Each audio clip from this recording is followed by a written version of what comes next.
Hi everybody, welcome back to Talk That Talk. So let's get right into it. So I did a late post yesterday because there was a lot going on. So if you hadn't seen it yet, definitely go check it out because we had to talk about Cardi B and we had to talk about Akbar V and then Nicki Minaj. The girls were going crazy on Twitter yesterday. So we did a late night post, all right?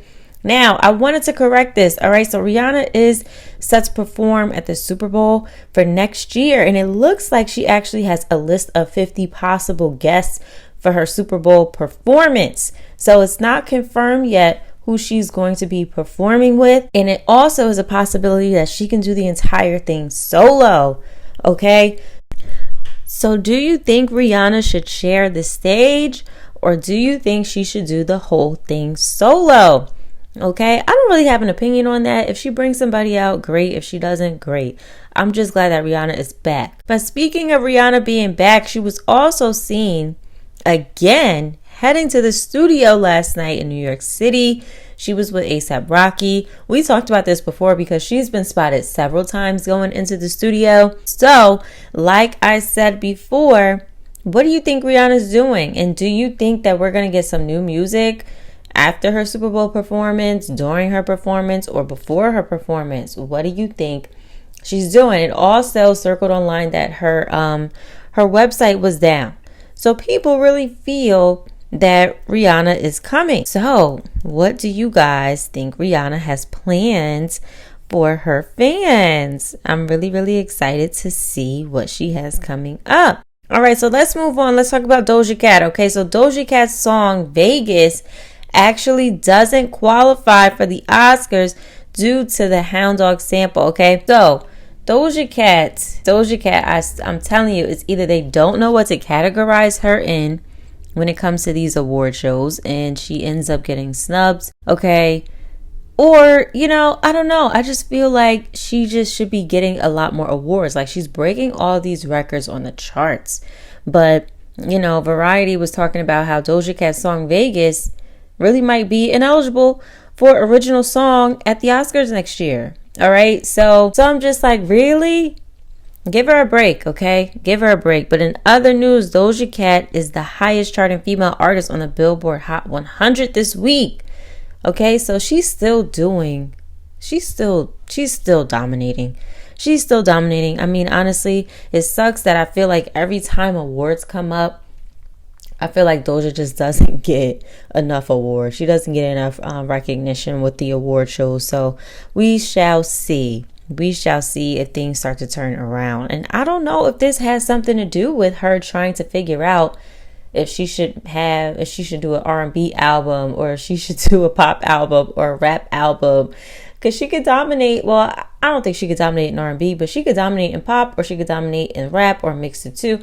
You know what I mean? But then, I think she was also trolling us at the same time. So we shall see. But I think the award shows just don't know what to box her into as far as the category of music. Let's move on to DaBaby. So DaBaby actually releases a music video for his song called Boogeyman. And this was a song where he basically said that he smashed Megan Thee Stallion. And he actually had a Megan Thee Stallion lookalike in the video. Okay? He had a lookalike of Megan in the video.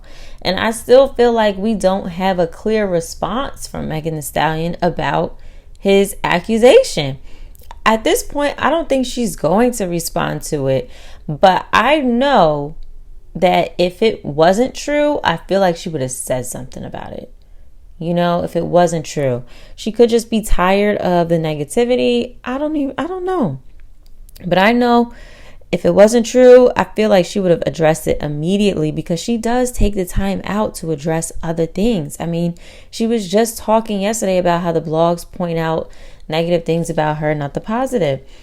She does take the time out to address other things, but she chooses not to address certain things too. So we'll have to wait and see if she ever does. Now let's move on to Glorilla and Cardi B. Okay, so Glorilla and Cardi B's song called Tomorrow 2 has now sold over 200,000 copies in the US. So you guys are supporting the song. Are you guys still liking the song? I listened to the song. I actually like the song. So I'm not surprised that people are listening to it. Okay. Now, I want to talk about Cardi and Nicki, all right? Let's talk about Cardi and Nicki Minaj because fans are starting to think, I saw this on Twitter and I thought it was worth talking about.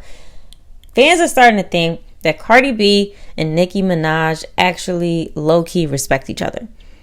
Do you guys think that they low-key have an underlying respect for one another after all that has transpired in the past few weeks? Fans are basically saying they think they argue like sisters and that they probably secretly got love for each other. And people said that it's the stands that keep the beef going. So what do you guys think about that? Do you think that somehow after, they had the little tussle years ago and to now, with all of the subliminals and everything, do you think that they have an underlying respect for each other? Do you think that they like each other? I personally don't. I don't think so. I really don't. So that's just my opinion. But what do you guys think about that whole situation with the fans? Okay, what do you think about that? Now, let's talk about Lil Wayne. So it is Lil Wayne's birthday. He turned 40, so he celebrated with a birthday party. So happy birthday to Lil Wayne. And he also earns 22 new RIAA certifications on his birthday, okay? So you got the Carter 3 going 8 times platinum, 6 foot, 7 foot going 7 times platinum, Love Me going 7 times platinum, A Milli going 6 times platinum, How to Love 6 times platinum, right above it 5 times platinum, and Drop the World 5 times platinum and more. Okay, Lil Wayne is the GOAT, all right? So happy birthday to him and shout out to him for all of his accolades and what he's brought to the culture of rap. All right, so now let's circle back. Okay, let's circle back to Megan Thee Stallion because, Megan Thee Stallion is talking about how the blogs never share anything positive that she's doing. So I did want to take the time to share that Megan Thee Stallion has launched a new mental health resources program saying that bad bees have bad days too. So she has a ton of information on her website, from therapy information to emergency hotlines. Okay, so she always wants to make sure she gives back to her community, especially with the the platform that she's given and the amount of reach that she has. She wants to give back to people to help them. All right, so she's giving out a lot of resources, and mental health is very, very important. Okay, so definitely go check that out and tell a friend, all right? And that is all I have for today. So I will see you guys in the next video. Bye.